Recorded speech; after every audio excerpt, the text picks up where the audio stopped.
أعوذ بالله من الشيطان الرجيم بسم الله الرحمن الرحيم اللہ تعالیٰ کا بہت بڑا احسان ہے، بے حد شکر ہے کہ اس اللہ نے ہمیں فجر کی نماز با جماعت ادا کرنے کی توفیق عطا فرمائی۔ اللہ سے دعا ہے اللہ تعالیٰ اپنی رحمت کے ساتھ قبول فرمائے اور باقی نمازیں بھی اللہ تعالیٰ ہمیں جماعت کے ساتھ ادا کرنے کی توفیق عطا فرمائے۔ آج کی آیات بھی بڑی ہی اہم آیات ہیں، 2 آیات ہیں، سمجھنے والی ہیں، غور طلب ہیں۔ اللہ سے دعا ہے اللہ تعالیٰ حق سچ بیان کرنے کی توفیق عطا فرمائے۔ پہلی آیت کے اندر اللہ تعالیٰ نے اس رکاوٹ کو بیان کیا ہے، اس وجہ کو بیان کیا ہے جس وجہ سے لوگ ایمان نہیں لائے۔ یعنی کون سی وجہ تھی، کس چیز نے لوگوں کو روکا کہ وہ ایمان نہ لائے۔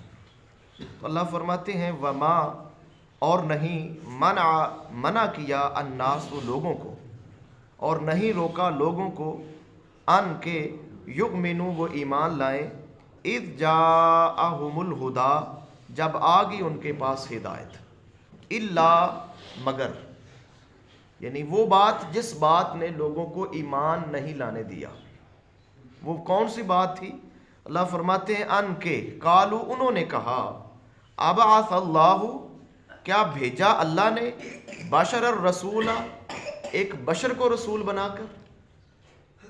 یعنی یہ وہ بات تھی جو لوگوں کو ایمان، جس بات کی وجہ سے، جس ریزن کی وجہ سے لوگ ایمان نہ لائے، وہ کون سی بات تھی؟ انہوں نے کہا کہ اللہ نے ایک بشر کو رسول بنا کر بھیج دیا۔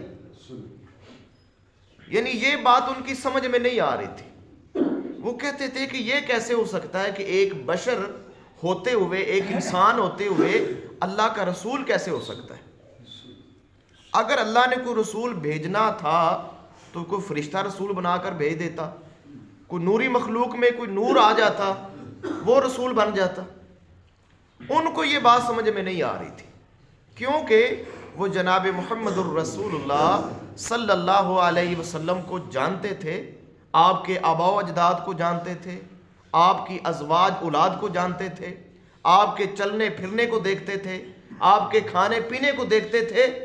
وہ جانتے تھے کہ محمد الرسول اللہ صلی اللہ علیہ وسلم انسان ہیں، بشر ہیں، ہماری طرح انسان ہے، ہماری طرح کھاتے پیتے ہیں، رہتے ہیں، ان کے بیوی بچے ہیں، ان کے ماں باپ ہیں۔ تو وہ جانتے تھے کہ اللہ کے نبی بشر ہیں، رسول ہیں، بشر ہیں، لہٰذا وہ آپ کو رسول نہیں مان رہے تھے۔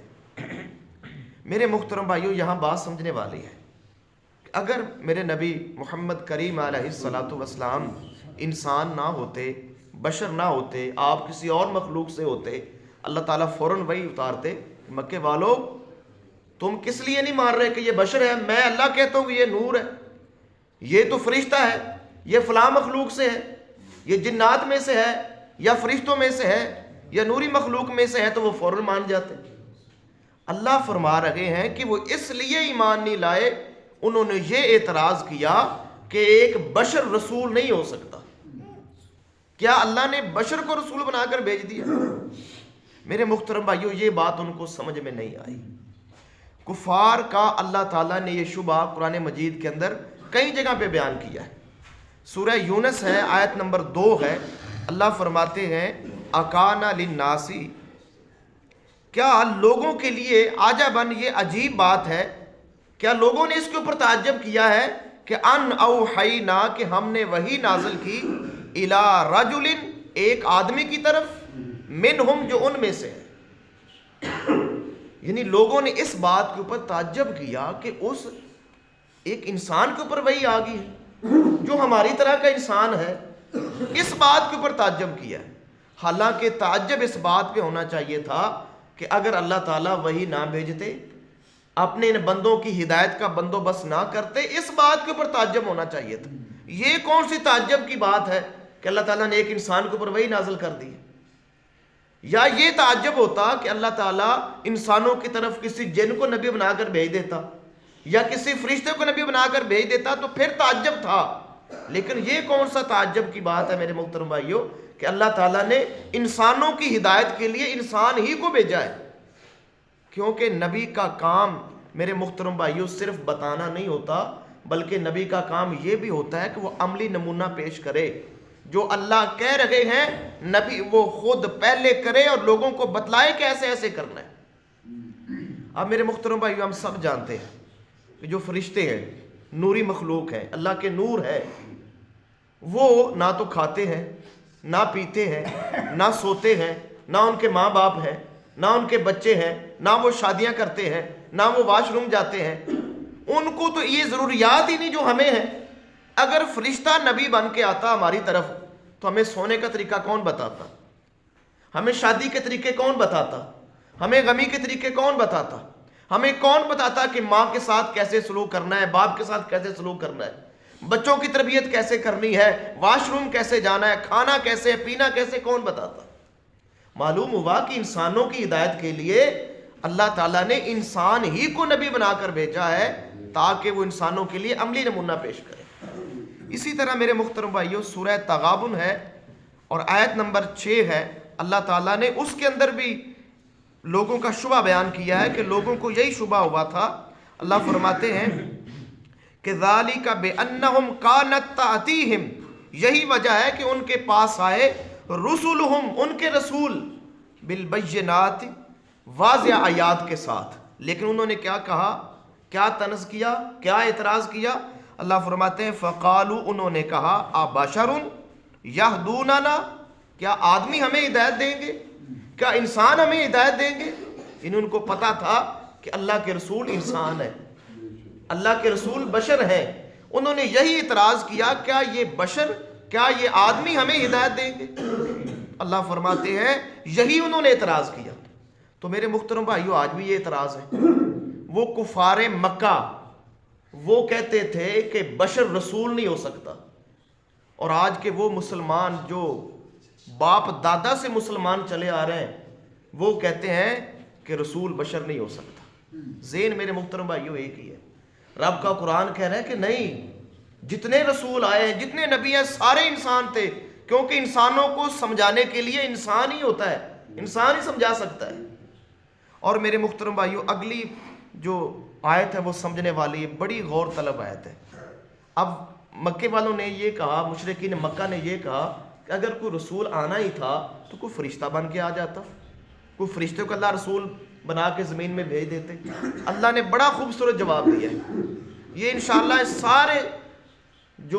ساری جو غلط فہمیاں دور کر دے گا۔ اللہ فرماتے ہیں قل، اے محمد صلی اللہ علیہ وسلم آپ فرما دیجئے، لو کان فی الارض ملائکۃ یمشون مطمئنین، کہ اگر زمین کے اندر فرشتے رہتے ہوتے، اگر زمین کے اندر فرشتے ہوتے، یمشون وہ چلتے، مطمئنین اطمینان کے ساتھ، یعنی فرشتے اب بھی زمین کے اوپر آتے جاتے ہیں، لیکن اگر انسانوں کی طرح جس طرح ہم زمین کے اوپر رہ رہے ہیں، اللہ فرماتے ہیں میرے نبی ان سے کہہ دیجئے اگر زمین کے اوپر اسی طرح اطمینان کے ساتھ فرشتے رہ رہے ہوتے تو لا نزلنا علیہم من السماء ملک الرسولا، تو البتہ ہم آسمان سے فرشتہ رسول بنا کر نازل کر دیتے۔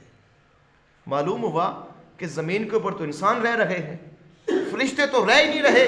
اللہ نے اس کا جواب دے دیا کہ اگر فرشتے زمین کے اوپر ہوتے تو پھر رسول نور آتا، پھر رسول فرشتہ بن کے آتا۔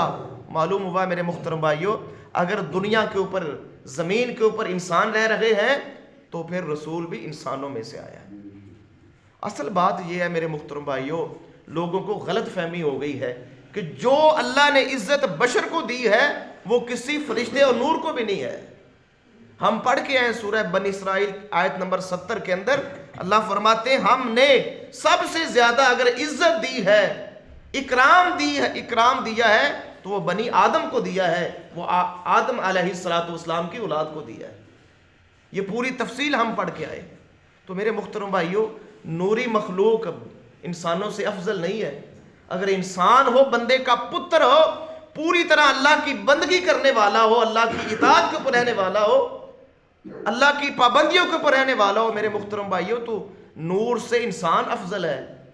ہم دیکھتے ہیں جناب محمد الرسول اللہ صلی اللہ علیہ وسلم جب معراج کے اوپر تشریف لے کے جاتے ہیں، آپ کی شان کے کیا کہنے، وہ جو نوریوں کا سردار ہے سیدنا جبریل علیہ السلام، جو نوریوں کا سردار ہے، اتنا عظیم فرشتہ ہے جس پر اللہ وحی نازل کرتے ہیں، اللہ اس کو وحی دیتے ہیں، وہ وحی لے کر آسمانوں کے اوپر آتا ہے. جتنے نبی آئے سب ان نبیوں کے اوپر وحی لے کر آنے والا یہ جبریل ہے جو نوریوں کا سردار ہے. بڑی شان اللہ نے اس کو دی ہے. لیکن جب محمد کریم علیہ السلام معراج کے اوپر تشریف لے جا رہے تھے تو ایک ایسا بھی مقام آیا کہ جہاں پر جبریل رک گئے. کہا کہ آقا میں یہاں سے آگے نہیں جا سکتا، میری شان کی حد یہی ہے، میں اس سے آگے نہیں جا سکتا.